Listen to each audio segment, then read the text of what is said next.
I started dabbling in high school. My oldest son's father, I met him when I was 17 years old, and he was kind of that bad boy, and he introduced me to a lot of drugs. And I hung out with him, and I'll never forget it. We would drink occasionally, but he was using cocaine and heroin, and he asked me to try it, and I did.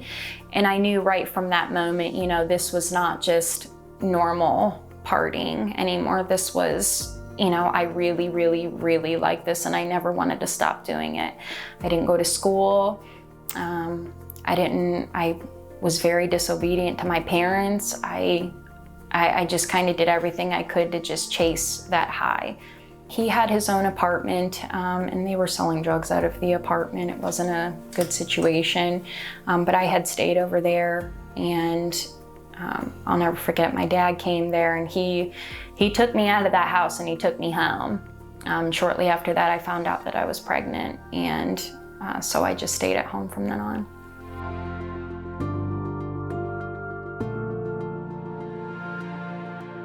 After he was born, though, it didn't take me long.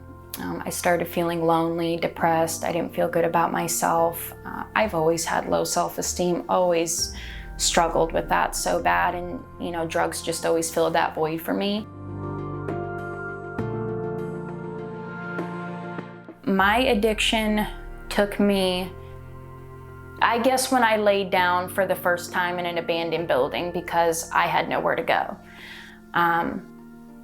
I had nobody on my side. I didn't have my children. I didn't know who I was anymore.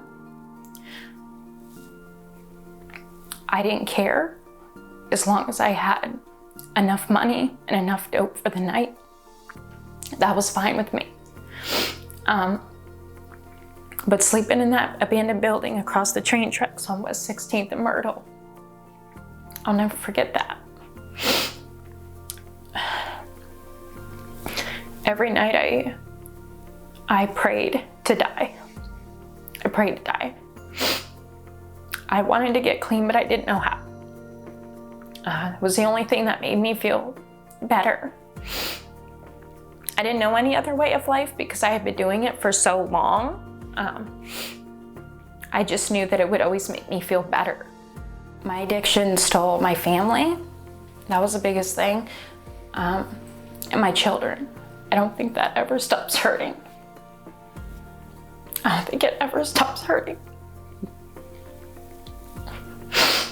I have a great relationship with my oldest boys, but I am not with them.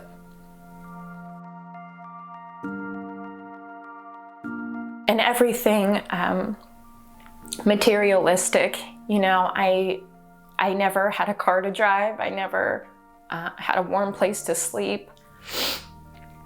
I never had a bank account, anything like that. So, even small stuff now that I took for granted. Drugs stole everything from me. Everything.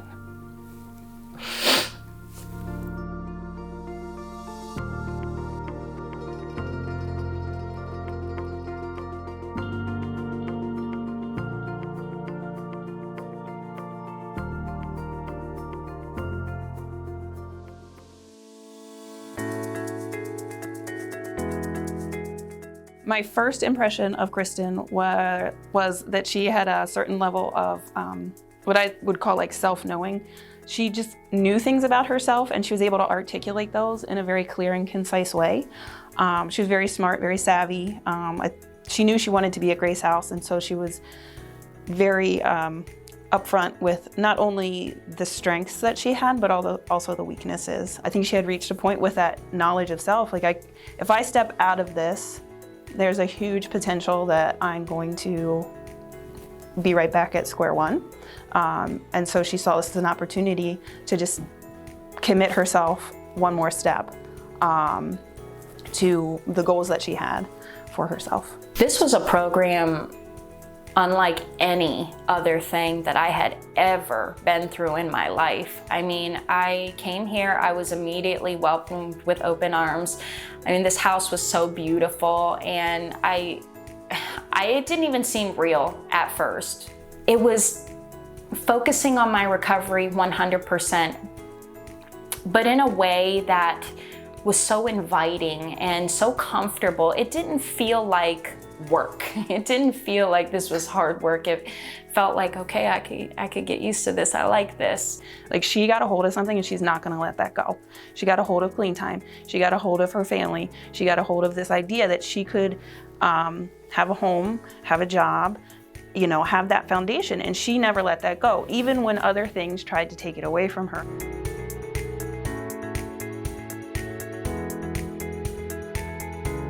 For me, without that stepping stone of the Grace House, I don't think that my life would at all be where I am at today. And the Grace House has played a huge role in my recovery, and I will forever be grateful for this program, and I will never forget it, never. I'm not white knuckling it today. Today my problems consist of bills and cleaning up the house and doing laundry and fun adulting, I guess they call it. But my, you know, and I love that. I love that my responsibilities have shifted. I love that I'm clean and sober.